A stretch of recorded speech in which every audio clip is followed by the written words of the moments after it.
Okey, sekarang kita teruskan dengan perbincangan exercise 2.4. Determine the convergence or divergence of the given sequence. Okey, jadi untuk yang pertama ni, kita ada di sequence. Then kita let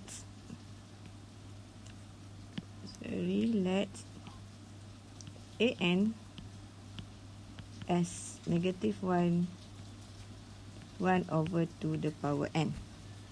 Okey, saya tertarik dengan jawapan pelajar di mana ada yang menggunakan kaedah graf dan ada yang menggunakan kaedah limit. Okey, mana-mana jawapan juga adalah diterima unless you berjaya tentukan sama ada the given sequence is converge or diverge. Okey, so kita tengok jawapan pelajar yang pertama. Ingat balik, kalau untuk dapatkan tentukan sama ada sesuatu sequence converge or diverge, kita boleh cari limit when x approach to n. Okay, so kita dapat this one.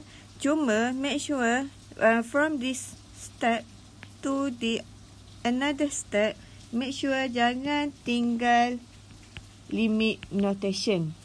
Yang ni banyak kesalahan pelajar, di mana pelajar just ignore the limit kat depan ni. So make sure letak juga limit. So okay, and then baru kita disebabkan dia ada tanda negatif, so we can put this absolute value.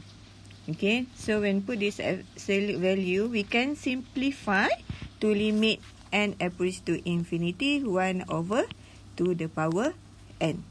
So kat sini awak dah dapat satu markah K1. And then you simplify another K1, and then your final answer is J1. So this type of question you should get 3 marks. Okay, macam mana dengan pelajar yang kedua? Perhatikan pelajar yang kedua.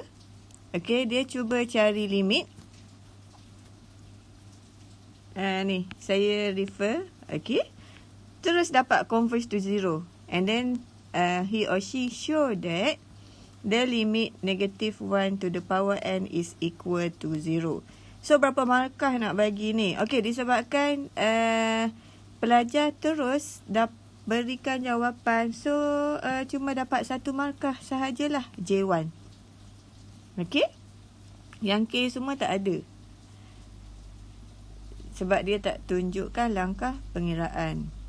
Okey, tapi saya rasa kat sini bolehlah bagi markah kesian 1, K1, J1.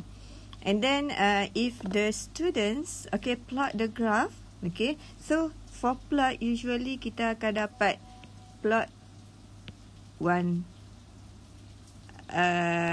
marks. And then when you get the correct curve ataupun correct plot, 1 markah. And then you mention that this sequence is converged is another mark. So J1 kat sini.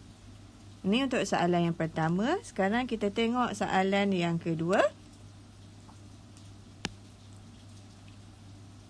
Okey, converge atau diverge sesama sahaja. Langkah pertama, okey, kita dapatkan limit. Okey, so for here, okay, 1. And then simplify J1, and then the correct answer is J1. So lebih kurang sama sahaja. Okey, dan kalau kita tengok untuk pelajar this answer, okey, perhatikan kat sini pelajar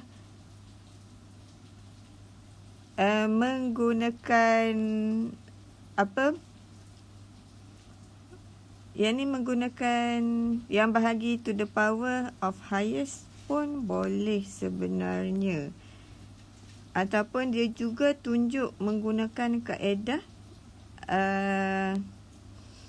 sebenarnya tak tunjuk sangat. Kalau you just macam ni, so saya agak pelajar buat langkah yang pertama ini hanyalah untuk get the first idea is the sequence converge or diverge. Okey.